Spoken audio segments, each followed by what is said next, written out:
corner here a lot. We have a nickel. It's good enough to pick up, so pick it up in advance.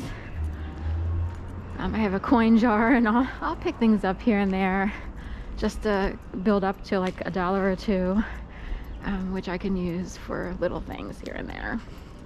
There's also a coin star. But anyway, I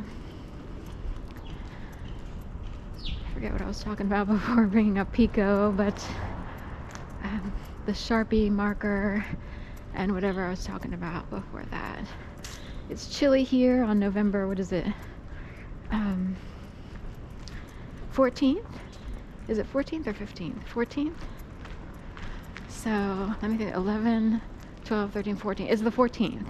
I know Monday was 11/11, you know, which was perfect for Veterans Day. So today's Thursday the 14th, and it's quiet-ish here. It feels very peaceful here, and this is what I'm longing for. I'm hoping to get to a point where when I can live and operate somewhere that's very quiet and peaceful most of the time. It'd be a very healing experience. Some people worry about it being boring. Like, there is the idea, like, when you're used to so much going on in the city, you know, what comes with being in a very quiet area. So, anyway. Also, I wanted to bring up another thing. Oh, I know this lady in red. She was at a meetup group. I think she works for SAP, SAP or whatever. That I joined out of fear in 2011. In 2011, I was in PTSD, shell shock, fear mode. I didn't want to be alone at all. And I kept feeling as if I had to join up with anything and anything in order to find a brand new network of people to feel supported or whatever. It was like, you have to hurry up and find a bunch of connections in case you wind up homeless, and you have to have a place to live. That was the whole premise. So anyway, but I wanted to talk today about how gang stalkers and people belonging to very specific types of groups that set you up to be harmed. So they can set up an entire scenario, like, that guy probably is okay there, the leaf blower at that house. I happen to know a pediatrician lives there because she was in a knitting group that I joined up with out of, again, fear of being alone and so forth and so on. But say someone sets up a major circus show around you. We'll give an example. Say someone calls like once every 6 months and they're like, my normal dog walker is not available. Can you walk my dog? And you're like, okay, but anytime that you walk this person's dog, an entire circus and show erupts around that person's apartment building, around the apartment, on the corner, the intersection nearest to that person's apartment, and it's really obvious. And people will actually approach you and act like morons. They will actually, they just redid this building up here. It's called the Muse now. But they will set you up to be harmed. And then when you say, you know what, I don't think I can walk your dog any longer, then you feel like a villain because the blame would be put on you and you're still the victim. And also, if you're, treated like a child, you have the right to say, I don't want to walk. I don't want to do business with this person or that person. It doesn't have to be walking dogs. It could even be writing. Like, you know what? I don't want to do business with this editor because he or she is too abusive, or something's wrong. There's some sort of drama going on that doesn't need to go on, and the innocent person is left wondering, like, what's wrong? This isn't normal behavior. It actually is not normal behavior. And I'm pretty lenient. My standards have been lowered dramatically. But say you're made to feel like, excuse me, you get this job and you hit it down. Well, if you're tired of being abused, even raped and psychologically tortured, murdered even, you have a right to say, no, thank you.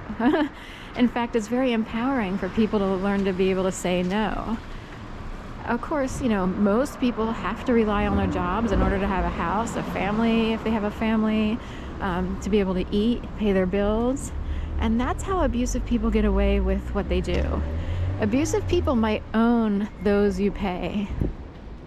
And they know you can't say no to everything. They know that.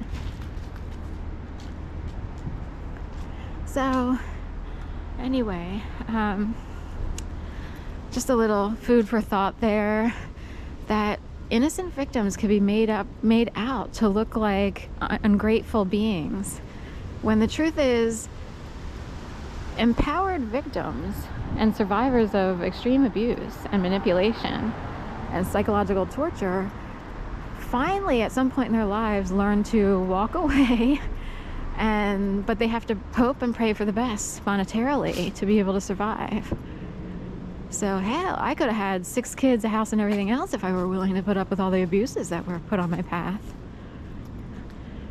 But, you know, that wasn't the case in my situation.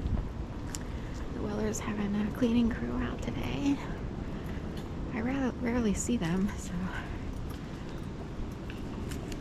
I'm glad I got a look-see, just because sometimes when I go on my walk, things will pop up that are quote-unquote unexpected. I'm used to expecting stupid stuff unfold, you know, in all the neighborhoods here in Philadelphia. But I came around for a looky-loo just to see who's out and about before I walk a couple dogs today. That way I know who's around before feeling manipulated, heavily controlled, pounced on, tricked, having scenarios go on around me. It's hard to believe. If you're a normal person, you're like, no way. Listen, I am so not kidding. I myself am like, I can't believe people grew up learning how to do something incredibly abusive. And I'm not sure why. I don't know if they convince themselves that they're superior, that somehow they're magically with the CIA without getting a paycheck from the CIA. You know what I mean? I don't know what they convince themselves of, but they think they're all that in a bag of chips. They're not. They're the lowest of the low. It's bad. Here's another one. So, and I would know, like, people who are out here normally and people who aren't, and so forth and so on.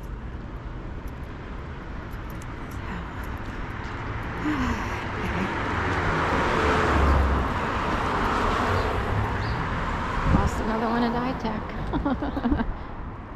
And I don't know what time. Oh, here's a little patch of grass, like sod, which is interesting because I thought about applying to a job in an area where sod came up a lot. This is Gainesville, Florida. They have a whole sod place that was kind of in the vicinity of where my mom and aunt lived. It was really obvious. All you saw was sod every time you passed by this like fork in the road intersection-ish. And first, I keep reaching out for like anything that feels familiar or cozy and comfortable, or normally people who are made to feel out of control by people who are overly domineering and controlling. People who are traumatized like me and so forth and so on are always looking for a sense of control. If I go back to Gainesville, which I really wouldn't, I didn't love Gainesville, Florida, but it's like I want to reach back because I know certain places there. Like I want to go where I know, you know what I mean? And sod reminds me of a relative, a cousin of mine, who had to say they just purchased a bunch of sod to put on their lawn. And meanwhile, my mom, my aunt, and myself